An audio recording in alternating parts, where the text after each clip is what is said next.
and its allies to trip into more blunders, and that means creating non-stop, perpetual war in the Middle East. Well, I'm going to make this interesting and disagree with everyone. Okay. I do not accept the premise, which probably isn't too much of a surprise, but nonetheless, I reject the premise that the whole point of the so-called war on terror or investing in the Mujahideen was to somehow fight terrorism or to make a better world. I would argue that if you really want to know what's happening with Middle Eastern policy, then you must read Oded Yanan's A Strategy for Israel in the 1980s. Now, in that document, which is pretty much being played out to a T right now and has been for many years, there were serious objectives for Israel. And Israel's main objectives were to expand and grow in line with the Greater Israel Project. And in order for it to do that, there would need to be an excuse to justify the expansion of Israel, and in order to do that, we would have to sow the seeds of sectarian hatred and violence in the region.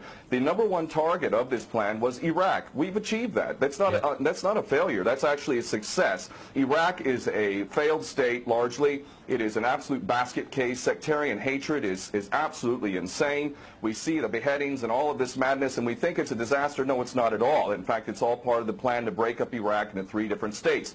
When we look at Syria, we also find that the goal is once again the same thing: sow the seeds of sectarian hatred and basically turn that nation into a basket case. This is happening according to plan as well. Now, ISIS, funny enough, could stand for the Israeli Secret Intelligence Service. Many people are seeing the very big benefits to the state of Israel, the so-called Jewish state of Israel, by the breakup and the balkanization of the surrounding states. So actually, if you believe what's being told to you, and I just don't know why anyone would believe anything that comes out of the mouth of virtually any Western leader, whether it be Obama or Bush or any of the rest of them, all of these people are nothing but patent liars, and everything they say is pretty much the opposite of the truth. So I don't accept virtually anything they say. Okay, good. Violence.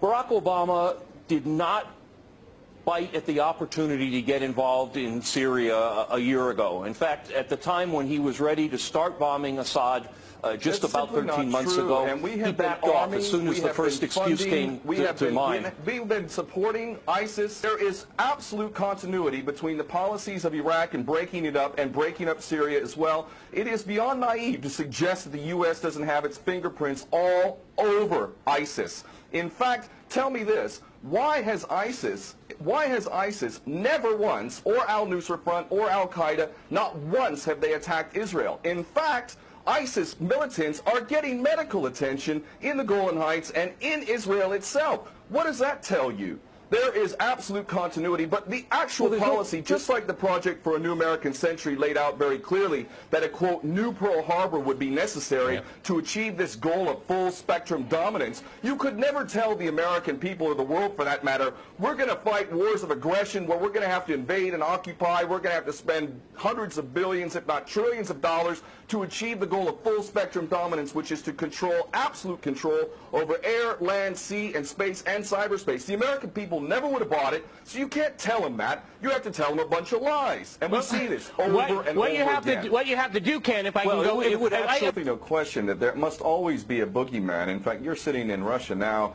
For 50 years plus, we were fighting this Cold War that really was an absolute charade to begin with. There never really was a threat of a Soviet invasion. And for decades, we spent insane amounts of money developing nuclear weapons to the point of really completely, totally collective insanity. And here we sit today in a world that threatens a third world war with a policy that is clearly intended to totally destroy Syria. Let's see what happens. If we take Bashar al-Assad out of the equation in Syria, does anybody with half a brain not understand that that vacuum that's going to be created is going to be a vacuum filled by the most powerful interests there? And who is that right now? Well, that would be our best friends and allies, these little Frankenstein monsters that we create, whether it's al-Qaeda or al-Nusra Front or the latest ISIS monster that we've created. Those are the ones that are going to fill that vacuum, and that fits perfectly in line with Oded Yanan's A Strategy for Israel in the 1980s. And if these other two gentlemen haven't read that document, I seriously suggest you do. Another thing that's really worthy of pointing out is the so-called Islamic State is anything but Islamic. And yes, there is a war on Islam.